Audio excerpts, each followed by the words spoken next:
Hello and welcome to our YouTube channel, Miriam, Leonardo, Tango. Today we are going to work on position of the body during Calesita. If you've been doing this step and losing your balance, this video is for you. Before going to the video, remember to subscribe, like if you're enjoying it, and share with your friends. Let's get to work.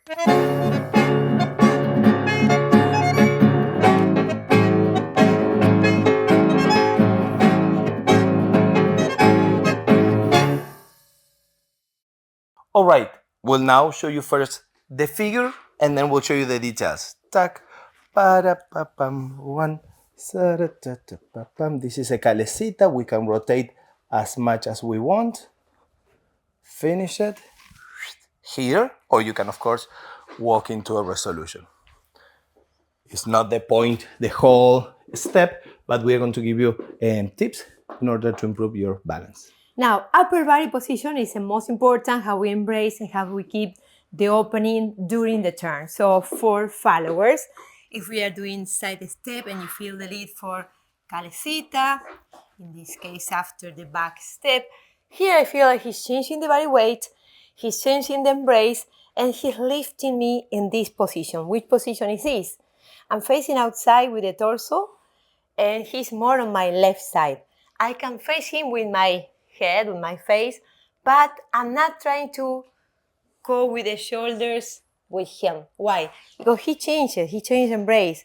His hand is on my right side. So for the carousel, I should keep this during the turn, this position. I can play with the legs. I can face him with my head, but not with shoulders. Shoulders are, if you notice, pulling to my right, keeping like L position, compared with the leader, and never trying during the rotation to face him.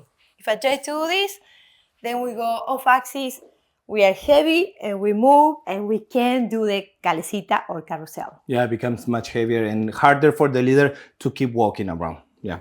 So, and for that, in order from the leaders to the followers, she needs a little bit of wiggle room. In case she loses balance, she can adjust.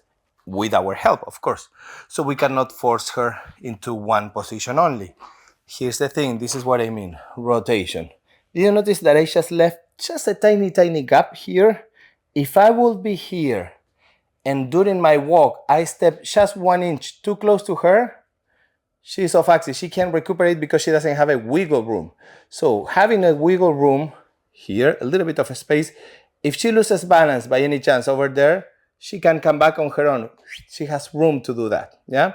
So that's the first point, number one. And from here, the point of connection that I give her is one, with my hand, second, with my bicep area, basically, while she has that connection. Taka, pa-pam. And always my hand is in front of her. Sometimes in order to help her rotate, we tend to do this, which is not a good thing. Always your hand in front of her. Walking, no matter what, always in front of her. The last step, in order if you want to exit, the last step I always recommend taking a side step and lift her to uncross. You could also take a step front. Those are two cases of exiting, just in case you were wondering. Very good. Thanks for watching the video until the end. We love to be your tango teachers. Remember to like if you're enjoying this series. See you on the next video. Bye.